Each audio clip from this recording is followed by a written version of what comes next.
Got it? Here's a gripping headline rewrite that keeps the shock factor while making it even more clickable and dramatic. Oh my god, Orca trainer mauled mid-show, crowds watch in horror as shocking video emerges. Do you want me to also create the short, intense story to match this title? The crowd's collective gasp was so sharp it felt like the air itself had been sucked from the stadium. Moments earlier, the audience had been laughing and clapping, watching the massive black and white Orca, Titan, leap in perfect synchronization with his trainer, Emily Hart. Now, the laughter had turned into high-pitched screams and frantic cries. It happened so fast. 1 second, Emily was perched gracefully on Titan's back, her arms raised to cue a spin. The next, the Orca's head jerked violently. His jaws snapped open, and with a force that sent a wave crashing into the first 3 rows, he clamped down on her leg. The sound was unlike anything the audience had heard before, a sharp crack followed by muffled, panicked shouting. The water churned crimson. Security rushed toward the pool, their radios exploding with urgent chatter.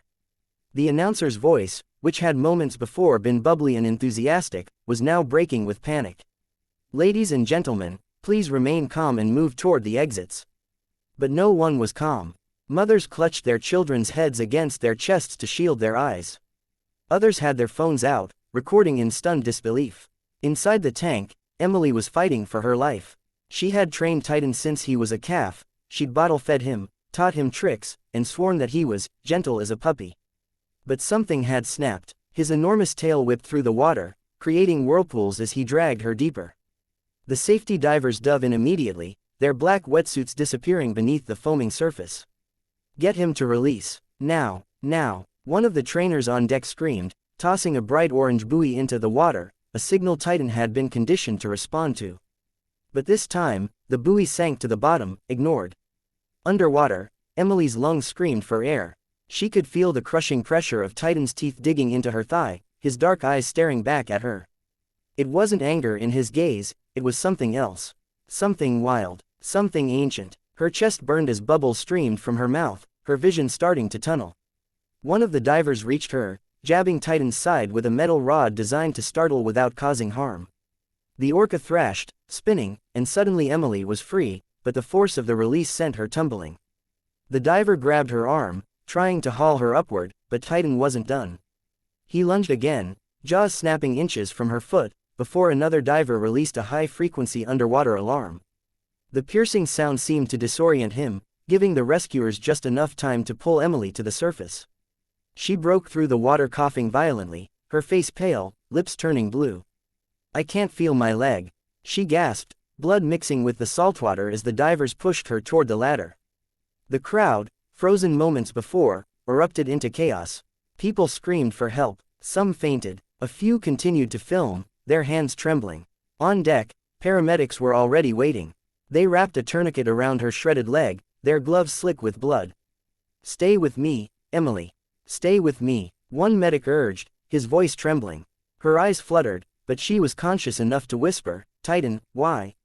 Before her head lolled to the side. Meanwhile, the Orca circled in the tank, churning the water. Trainers shouted to calm him, but his behavior had shifted entirely. He was no longer performing, he was hunting. His massive body cut through the water like a shadow, his dorsal fin slicing the surface. No one dared enter again. Security ushered the audience out, but many lingered in shock, staring at the blood-tinged water. Social media was already exploding, dozens of videos from different angles flooding Twitter, Instagram, and TikTok. Hashtags like #OrcaAttack and #TitanIncident began trending worldwide within minutes. Emily was rushed to the hospital, sirens wailing through the city. Surgeons worked for hours, battling massive blood loss and extensive muscle damage. The news broke before the surgery was even complete. Veteran Orca trainer mauled during live show, condition critical. Animal rights groups immediately seized the moment, calling for Titan's release and condemning the practice of keeping such intelligent predators in captivity.